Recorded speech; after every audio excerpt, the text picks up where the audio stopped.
नमस्कार दोस्तों, स्वागत है आपका न्यूज क्लासेस और बड़ा स्कूल के यूट्यूब चैनल पे। आज हम करंट अफेयर पढ़ेंगे 11 जनवरी की। हमने 2 क्लासेज आपको दी हैं, आप उनमें से देख के बताना कि वो कंटेंट आपके लिए हेल्पफुल है या नहीं। ये जो करंट अफेयर है हर एग्जाम में आती, चाहे वो HSSC हो, SSC हो, रेलवे हो, CGL हो, एयरफोर्स नेवी, हर एग्जाम में करंट अफेयर आती है, चाहे वो स्टेट का, यूपी का हो, पंजाब का हो या फिर राजस्थान का हो। ठीक है, करंट अफेयर बहुत ही इंपॉर्टेंट है, जो कम से कम 5 से 7 नंबर की आती है। तो 10 जनवरी कल थी, हमने विश्व हिंदी दिवस, ठीक है। 14 सितंबर को हम राष्ट्रीय हिंदी दिवस मनाते हैं, आपको पता ही है। राष्ट्रीय हिंदी दिवस ये कब मनाया जाता है? 14 सितंबर को। विश्व हिंदी दिवस मनाया जाता है 10 जनवरी को। ये क्या, क्योंकि हमारे जो हिंदी का वर्चस्व है विदेशों तक फैला रहे, इसके लिए 2006 से इसको आरंभ किया था मनाना। विश्व हिंदी दिवस 2006 से शुरू किया गया था, ठीक है। उसके बाद चीन का मुकाबला करने के लिए एक रक्षा समझौता किया है। आपको पता ही है, चीन आजकल सारी कंट्रीज को आंखें दिखा रहे हैं, तो रक्षा समझौता किया है ऑस्ट्रेलिया ने जापान के साथ। ऑस्ट्रेलिया ने जापान से क्या किया है? रक्षा समझौता किया है चीन का मुकाबला करने के लिए। और जापान आपको पता ही है काफ़ी टेक्नोलॉजी के मामले में आगे है, तो वहाँ पे इन्होंने क्या बनाया है? एक ड्यूअल मोड वाहन बनाया है इन्होंने। ड्यूअल मोड वाहन का मतलब है, जैसे ड्यूअल सिम होता है हमारा, एक फ़ोन में 2 सिम चल जाते हैं, तो इसी तरह के इन्होंने क्या किया है? सड़क मार्ग पे भी चलेगा और रेल मार्ग पे भी। यानी कि जापान ने ड्यूअल मोड वाहन बनाया है जो सड़क मार्ग पे भी चलेगा और रेल मार्ग पे भी चलेगा। और इन्होंने एक ज्वालामुखी फटा, वहाँ पे ज्वालामुखी फटने के कारण एक नए द्वीप का निर्माण हुआ है, वहाँ पे नए द्वीप का निर्माण हुआ है, ठीक है। आप लोग सुनते रहें, लिखने के लिए समझते रहे, अदरवाइज बात सुने आवाज़ से आपको समझ आ जाएगा। 10 जनवरी विश्व हिंदी दिवस 2006 से आरंभ किया गया था। 14 सितंबर को राष्ट्रीय हिंदी दिवस मनाया जाता है। चीन का मुकाबला करने के लिए रक्षा समझौता किया है किसने? ऑस्ट्रेलिया ने और जापान ने। जापान में ड्यूअल मोड वाहन एक स्टार्ट किया, इन्होंने बनाया है, फॉर्मेशन की है, खोज की है। सड़क मार्ग पे भी चलेगा ये और रेल मार्ग पे भी। और यहीं पे एक ज्वालामुखी फटा, उसके कारण एक नया द्वीप निर्माण हुआ है जापान में। आपको जो चीज़ें हैं उनसे रिलेटेड भी कुछ चीज़ें उस टाइम पे जो भी होंगी वो आपको बताई जाएंगी। ऐसा नहीं कि सिर्फ करंट अफेयर एक लाइन लिखवा दे, उससे रिलेटेड जो भी चीज़ हमारे संज्ञान में होगी आपको उससे अवगत करा जाएगा, ताकि कोई भी क्वेश्चन आपका पेपर में जब बैठो तो छूटे ना। श्रीलंका ने लग्जरी ट्रेन की शुरुआत की है। कहाँ से की है? जाफना टू कोलंबो, ठीक है। जाफना टू कोलंबो, इसकी जो सहायता की है ना वो भारत ने की है भाई। भारत ने इसको वित्तीय मदद प्रदान की, लोन दिया है, भारत ने की है। तो इसलिए इंपॉर्टेंट है कि श्रीलंका ने लग्जरी ट्रेन शुरुआत की है भारत की मदद पे, जो जाफना टू कोलंबो चलेगी। और ये कोलंबो इसकी राजधानी है, और ये किसकी राजधानी है? जयवर्धनेपुरे कोटे। 2 राजधानी है श्रीलंका की, कौन सी?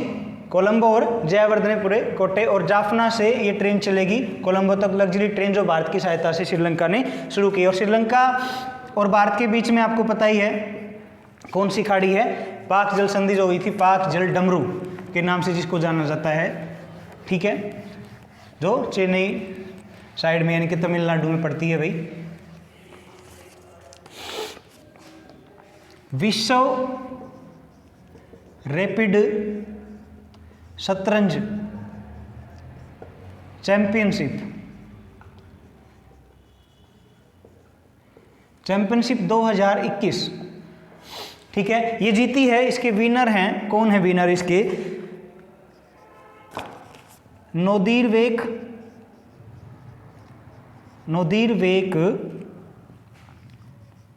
अब्दुसतोरोव, ठीक है।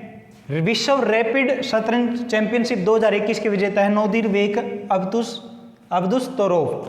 और ऐसे ही 73वें शतरंज के ग्रैंड मास्टर भरत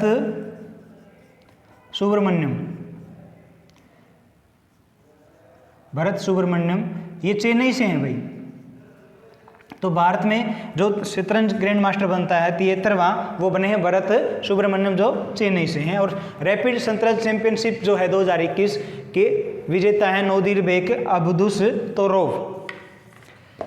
कल हमने बताया था कि जो उत्तराखंड में नेपाल के बॉर्डर के साथ एक लोहे का पुल बनाया जाएगा, तो अब यूपी ने, क्योंकि नेपाल ने पीछे बोला था कि भाई ये कुछ ज़िले हैं हमारे बॉर्डर में आते हैं, तो यूपी ने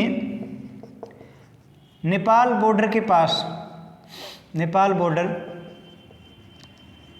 4 गांव लगते थे भाई, 4 गांव, इनको क्या घोषित किया है? राजस्व गांव घोषित किया है इनको। यूपी सरकार ने राजस्व गांव घोषित किए हैं, जो नेपाल बॉर्डर पर 4 गांव हैं हमारे यूपी में आते हैं, ये भारत के हैं। तो यूपी ने इनको राजस्व गांव घोषित किया है। और यूपी में ही क्या हुआ है, झांसी का जो रेलवे स्टेशन है उसका नाम बदला है वीरांगना लक्ष्मीबाई रेलवे स्टेशन। यूपी में काफ़ी चीज़ों के नाम बदले हैं, आपको पता ही है। और यूपी ने काफ़ी फसलों के उद्धार के लिए, किसानों की आय दुगनी करने के लिए काला नमक बनाया, एक महोत्सव बनाया है। एक केड़ा पर्व भी उन्होंने बनाया, जिसमें केड़े के रेशे से काफ़ी सारे कपड़े वगैरह का निर्माण करने की उनकी कोशिश है। हर डिस्ट्रिक्ट से एक नया उत्पाद, हर डिस्ट्रिक्ट एक आइटम के साथ उन्होंने शुरुआत की थी। ठीक है, जो कोविड परेशान कर रहा है भाई, कोविड, उसका एक वेरिएंट है, कोविड का वेरिएंट है, क्या है? डेल्टा क्रोन एक वेरिएंट है। कहाँ पे, कौन से देश में है ये? साइप्रस में है भाई, साइप्रस एक देश है, वहाँ पे कोविड का वेरिएंट मिला है डेल्टा क्रोन, जो साइप्रस में है। ठीक है, काफ़ी दिखते हैं इसकी, अभी भारत में भी ये फैला हुआ है भाई। इसकी वजह से आपकी जो पेपर वगैरह हैं वो भी पोस्टपोन हो गए, लेकिन हमें अपनी तैयारी जारी रखनी है ताकि जब भी एग्ज़ाम हो हम उसको क्रैक कर सकें और अपना जो जॉब पाने का सपना है वो पूरा कर सकें। सिक्किम में एक महोत्सव मनाया गया है, लोसांग महोत्सव। ठीक है, ये क्या होता है? नई जो फसल है ना, नई फसल के समय मनाया जाता है इसको। ठीक है, किसान मनाते हैं नई फसल के समय, ये महोत्सव मनाया जाता है सिक्किम में, लोसांग महोत्सव। दक्षिण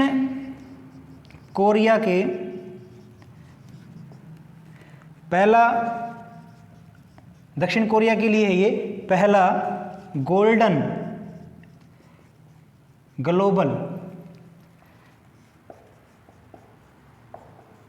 ग्लोबल पुरस्कार किसको मिला है?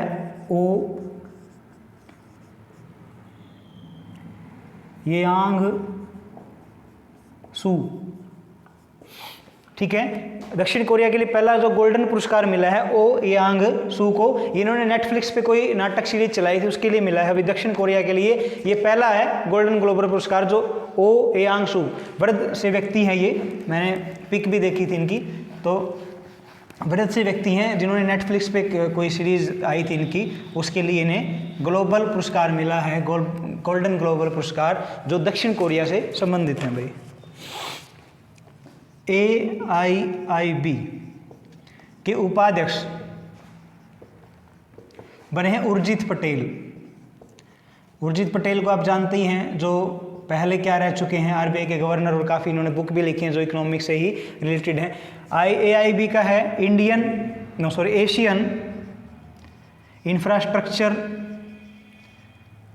इन्वेस्टमेंट बैंक है ये। इसका बीजिंग चाइना में ही हेड ऑफिस है। ठीक है, 16 जनवरी 2016 से शुरू हुआ था, 104 इसके मेंबर हैं। तो ये क्या है, उपाध्यक्ष बनाए गए हैं उर्जित पटेल, जो हमारे भारत से संबंधित हैं भाई। RBI के गवर्नर रह चुके हैं। ठीक है, और राइटर भी हैं, एक अच्छे राइटर हैं, जो इकोनॉमिक्स से रिलेटेड मोस्टली बुक्स इनकी होती थी। आरबीएल बैंक है, आरबीएल बैंक, इन्होंने समझौता किया है गूगल के साथ, गूगल के साथ समझौता किया है भाई इन्होंने, और इसका हेड ऑफिस कहाँ है? मुंबई में है। आरबीआई का भी हेड ऑफिस कहाँ है? मुंबई में, आपको पता ही है, मुंबई में। ये 1943 में बना था भाई।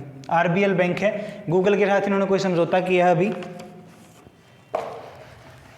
हरियाणा के लिए एक और बड़ी उपलब्धि है कि ऑस्ट्रेलिया का जो विश्वविद्यालय है, ऑस्ट्रेलिया विश्वविद्यालय में प्रशासनिक अधिकारी, एडमिनिस्ट्रेशनल एग्जीक्यूटिव, प्रशासनिक अधिकारी के रूप में चयन हुआ है भाई, चयनित है। कौन है? प्रकृति मलिक। प्रकृति मलिक ऑस्ट्रेलिया के यूनिवर्सिटी में प्रशासनिक अधिकारी के रूप में चयनित हुई है, जो कहाँ से? मूल रूप से रोहतक की हैं। इनके पिताजी भी फाइन आर्ट के अच्छे प्रोफेसर वगैरह रहे हैं, जिनकी जो मोरनी टिक्करताल है वहाँ पे एक आर्ट गैलरी भी है। और इन्होंने क्या किया है? प्रकृति मलिक का ऑस्ट्रेलिया विश्वविद्यालय में प्रशासनिक अधिकारी के तौर पर चयन हुआ है। बड़ी उपलब्धि है ये भारत के लिए कि ऑस्ट्रेलिया की अच्छी यूनिवर्सिटीज़ है, उनमें भी जाके भारत के ही जो बच्चे हैं, जो स्टूडेंट्स हैं, वो बड़े बड़े पदों पर चयन पा रहे हैं। गर्व की बात है ये भारत के लिए, और खासकर हरियाणा के लिए हमारे। आपको पता है अदानी ग्रुप जो है और रिलायंस ग्रुप, इनकी काफ़ी टक्कर रहती है। तो अडानी ने क्या किया है? एक ग्रीन एनर्जी बिजनेस शुरू किया है भाई। रिलायंस को, यानी कि मुकेश अंबानी को टक्कर देने के लिए ग्रीन एनर्जी बिजनेस शुरू किया। उसमें एक नई कंपनी बनाई है, कंपनी जिसका शॉर्ट अनिल नाम है इसका। अनिल का मतलब है कि अडानी न्यू इंडस्ट्रीज लिमिटेड। ये रिलायंस को टक्कर, मुकेश अंबानी को टक्कर देने के लिए ग्रीन एनर्जी बिजनेस स्टार्ट किया है, कंपनी बनाई है अनिल नाम से, अडानी ग्रुप ने।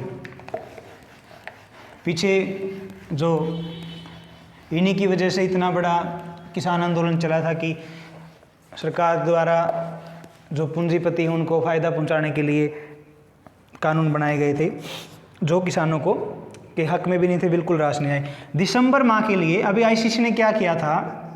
आईसीसी ने हर मंथ एक ऐसे प्लेयर को इनाम देना था जो बहुत ही ज़्यादा अच्छा प्रदर्शन, सर्वश्रेष्ठ प्रदर्शन जिसने किया हो। तो उसके लिए एजाज पटेल को चुना है भाई दिसंबर का।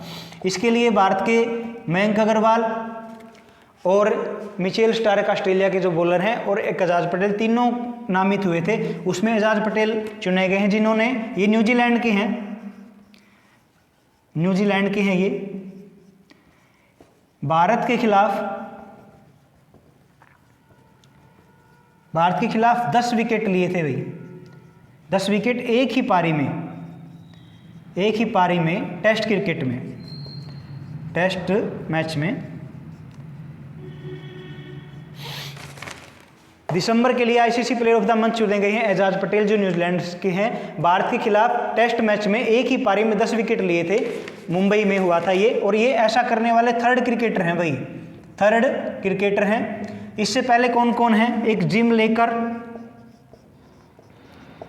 ठीक है, और एक अनिल कुंबले हमारे भारत से ही हैं, जिन्होंने पाकिस्तान के खिलाफ एक ही टेस्ट में, एक ही मैच की पारी में 10 विकेट लिए थे। और अब एजाज पटेल ऐसा करने वाले तीसरे क्रिकेटर हैं जिन्होंने भारत के खिलाफ ही एक ही पारी में 10 विकेट लिए हैं। इन्होंने ये कारनामा मुंबई में किया था भाई। वानखेड़े स्टेडियम में था शायद मैच मुंबई में, और वहाँ पे इन्होंने एक ही मैच के, एक ही पारी में, किसी भी प्लेयर के लिए बहुत बड़ी उपलब्धि होती है कि 10 के 10 प्लेयर को आउट करना, एक पूरी टीम के 10 के 10 प्लेयर को आउट करना एक बहुत बड़ी उपलब्धि होती है, ठीक है। आईआईटी